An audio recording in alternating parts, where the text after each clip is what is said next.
नमस्कार, जनप्रवास सुपरफास्ट में आपका स्वागत है। मैं हूं हेमेंद्र सिंह। एक नजर डालते हैं आज की सुर्खियों पर। भारत अमेरिका के बीच वार्ता से पहले व्हाइट हाउस का बयान का दुनिया में हमारे रिश्ते सबसे अहम और महत्वपूर्ण। कर्नाटक में हिजाब हलाल और अजान के बाद अब कई विवाद। हिंदू संगठनों की अपील, मुस्लिम ड्राइवरों का करें बहिष्कार। एक मामले में सुनवाई के दौरान बोले chief justice N V Ramana, कहा जजों को बदनाम करती है सरकार, शुरू हुआ नया ट्रेंड। सशस्त्र बल के कर्मियों को अब एनएसी के बिना मिलेगा एचआरए। रक्षा मंत्री राजनाथ सिंह ने पुराने नियम को खत्म करने की दी मंजूरी। संसद में पाकिस्तान सरकार के खिलाफ अविश्वास प्रस्ताव पर मतदान। इमरान बोले आखिरी गेंद तक लड़ता रहा हूं और लड़ता रहूंगा। वोटिंग से पहले पीएम इमरान खान ने देश को किया संबोधित। अपने इमोशनल स्पीच में 3 बार किया भारत का जिक्र। इमरान बोले किसी सुपर पावर में हिम्मत नहीं कि भारत को दिखा सके आंख। हिंदुस्तान रूस से तेल खरीद रहा है जबकि उस पर लगा हुआ है बैन। इमरान के भाषण में हिंदुस्तान की तारीफ पर भड़की मरियम नवाज, का भारत इतना पसंद है तो पाकिस्तान छोड़कर वहीं चले जाएं। रूस और यूक्रेन के बीच आज 45वें दिन भी घमासान युद्ध जारी। दोनों देशों के बीच अभी तक नहीं निकला सुलह का कोई रास्ता। यूक्रेन के बुचा में नरसंहार के मिले दर्दनाक सबूत। 6700 बरामद, शरीर पर गोलियों धारदार हथियार के निशान मिले। यूक्रेन में बुचा नरसंहार के बाद एक्शन में आया यूरोपीय यूनियन। रूस और बेलारूस पर नए सिरे से लगाए कई और बड़े प्रतिबंध। 70 सालों में अपने सबसे खराब आर्थिक संकट से जूझ रहा श्रीलंका। मार्च महीने में खाद्य कीमतों में रिकॉर्ड 30% की हुई बढ़ोतरी। कांग्रेस ने शाह पर हिंदी थोपने की कोशिश करने का लगाया आरोप। कहा ये महंगाई जैसे मुद्दों से जनता का ध्यान हटाने की कोशिश। कैडिला ने लॉन्च किया पहला 3 खुराक वाला रेबीज टीका। का दुनिया के लिए गेम चेंजर साबित होगी नई वैक्सीन। बंगाल के बीरभूम बवाल में सीबीआई ने जारी की प्रारंभिक रिपोर्ट। का योजनाबद्ध हुआ नरसंहार, जलाने से पहले हुआ था हमला। अध्ययन के बाद गैर संक्रमित लोगों के मल में मिला कोरोना वायरस। मुंबई के अलावा कर्नाटक, गुजरात और तेलंगाना में हो चुकी है पुष्टि। दिल्ली, महाराष्ट्र समेत कई राज्यों को केंद्र सरकार ने लिखी चिट्ठी। कोरोना संक्रमण के मामलों पर अलर्ट रहने का दिया निर्देश। यूपी के सीएम योगी के कार्यालय का ट्विटर अकाउंट हैक। हजारों लोगों को टैग करके किए गए कई ट्वीट। दिल्ली की केजरीवाल सरकार ने तय की सभी विभागों की डेडलाइन। अगले 5 साल में 20 लाख रोजगार तैयार करने का रखा लक्ष्य। दक्षिण कश्मीर में 2 जगह दहशतगर्दों और सेना के बीच मुठभेड़। जवानों ने अनंतनाग में लश्कर के कमांडर को किया ढेर। गाजियाबाद के विवादित महंत यति नरसिम्हानंद की हिंदुओं से अपील। का ज्यादा बच्चे पैदा करें नहीं तो 2029 तक हिंदू विहीन हो जाएगा भारत।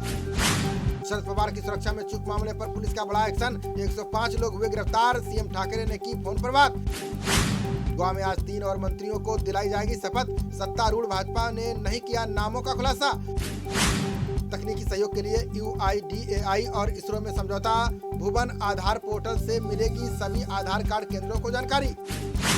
सुरजेवाला ने जवानों के लिए की हवाई कुरियर सेवा बहाली की मांग। बोले जवानों की जान को जोखिम में डालने के लिए माफी मांगे सरकार।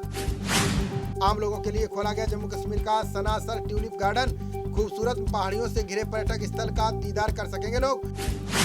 पश्चिम एशिया में चलने वाली धूल भरी आंधी बढ़ाएगी मुसीबत। जलवायु परिवर्तन की वजह से भारत में बढ़ेगी मानसूनी बारिश।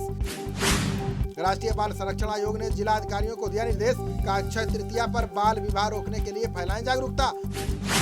दिल्ली में आज से शुरू होगा FCI का गेहूं खरीद अभियान। गोपाल राय बोले दिल्ली के गाँव के विकास पर खर्च होंगे 200 करोड़। मंत्रिमंडल ने अटल नवाचार मिशन को मार्च 2023 तक बढ़ाया। देश में नवाचार की संस्कृति का माहौल तैयार करने में मिलेगी मदद। राजस्थान भाजपा अध्यक्ष ने गहलोत पर लगाया तुष्टीकरण का आरोप। बोले प्रदेश में तालिबानी शासन, त्योहार मनाने से डरता है हिंदू समुदाय। हाफिज सईद के बेटे तल्लाह को भारत ने घोषित किया आतंकवादी। केंद्र सरकार ने शनिवार को जारी की सूचना। उत्तर प्रदेश विधान परिषद चुनाव के लिए मतदान शुरू।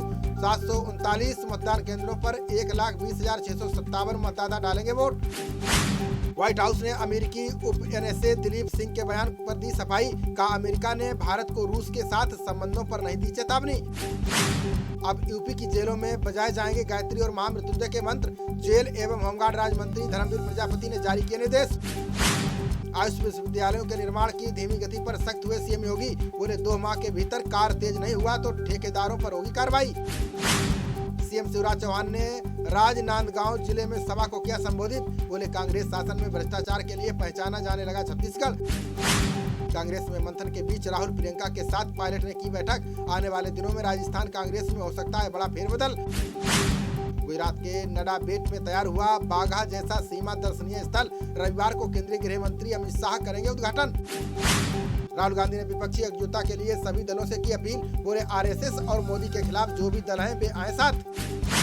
फाइबर टू होम इंटरनेट परियोजना फिर शुरू करेगी गोवा सरकार। राज्य के हर घर में इंटरनेट पहुंचाने के लिए सरकार ने बनाया प्लान। 10 अप्रैल को किसान हितैषी अभियान चलाएगी भाजपा की किसान शाखा। देश भर के किसानों के साथ बैठक कर योजनाओं की दी जाएगी जानकारी। दुनिया के शीर्ष विश्वविद्यालयों में शामिल हुआ आईआईटी खड़गपुर। खनन इंजीनियरिंग में संस्थान ने अपने प्रदर्शन में किया सुधार। आंध्र प्रदेश सीएम जगनमोहन रेड्डी ने चंद्रबाबू नायडू पर साधा निशाना। बोले दिल का दौरा पड़ जाएगा यदि वे ईर्षा पर काबू नहीं करेंगे। उत्तराखंड में तीर्थयात्रियों की सुरक्षा करेगा tourist care system app. Mobile app से श्रद्धालुओं की गतिविधियों पर रखी जा सकेगी नजर। अप्रैल जुलाई में 30 अप्रैल से 35 लाख टन गेहूं निर्यात करेगा भारत। विश्व बाजार में गेहूं की बढ़ती मांग को देखते हुए मिलेगा फायदा। आईपीएल में गुजरात ने रोमांचक मुकाबले में पंजाब को 6 विकेट से हराया। आखिरी ओवर में 19 रन बनाकर लगातार दर्ज की तीसरी जीत। पहले बल्लेबाजी करते हुए पंजाब ने 20 ओवर में बनाए 189 रन। जवाब में गुजरात ने आखिरी गेंद पर हासिल किया लक्ष्य। आज चेन्नई सुपर किंग्स और हैदराबाद के बीच होगा मुकाबला। आईपीएल के इस सीजन में दोनों टीमों को पहले जीत की तलाश। दूसरे मुकाबले में बेंगलोर और मुंबई इंडियंस होगी आमने सामने। आरसीबी की टीम में ग्लेन मैक्सवेल की वापसी लगभग तय। खबरों का सिलसिला जारी रहेगा। देखते रहिए जनप्रवाद। नमस्कार।